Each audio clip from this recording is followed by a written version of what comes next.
If there is one movie that underground independent film hipsters are hoping is good, it's this one.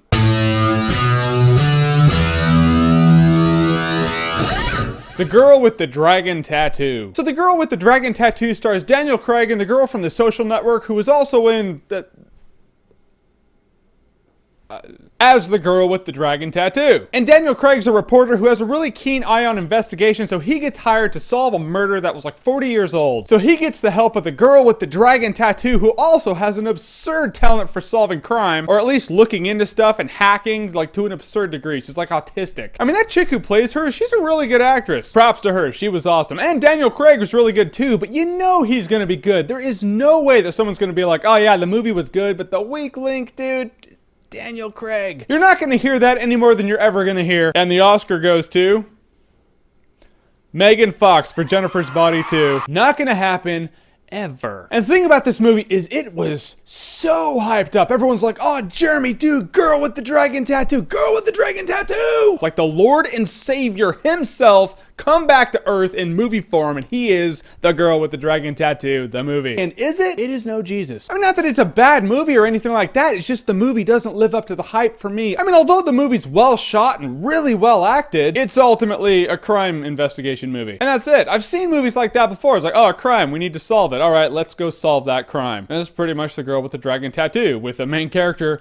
that has a lot of damage. Seriously, it really doesn't cover it, the word damage. In fact, calling her damaged is like calling Hitler a prick. Yeah, it's true, but it just doesn't really hit the gravity of the situation. And you can argue that it's not about the crime, it's about the girl with the dragon tattoo. But it doesn't feel like that. It feels like it's about the crime until the last 20 minutes of the movie where it's not about the crime anymore. And of course, there's a whodunit aspect. It's like, all right, who did this crime? And I was thinking, I don't know who did it, but if the movie is cliche, it's going to be that person right there, because that person in a cliche movie would be the killer. And that person was. That's all I'm saying. That's all I'm saying. I like the tone, I like the acting, I like the characters, but all in all, the movie was a 2-hour and 40-minute whodunit. It's not like one of the best things I've ever seen. It's okay. So weighing the pros with the cons, I will say this movie is a tour de force. With good acting, though. I'm just saying, it's good acting. And there you have it. Will people love it? Yes. Will people not? Yes. Will either be right or wrong?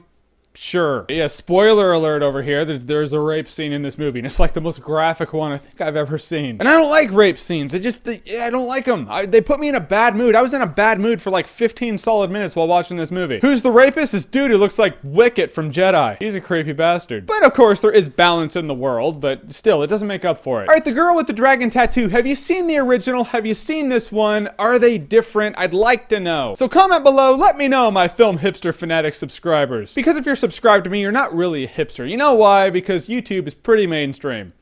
Let you soak in that for a while. And as always, if you like what you've seen here and you want to see more, click right here to see more.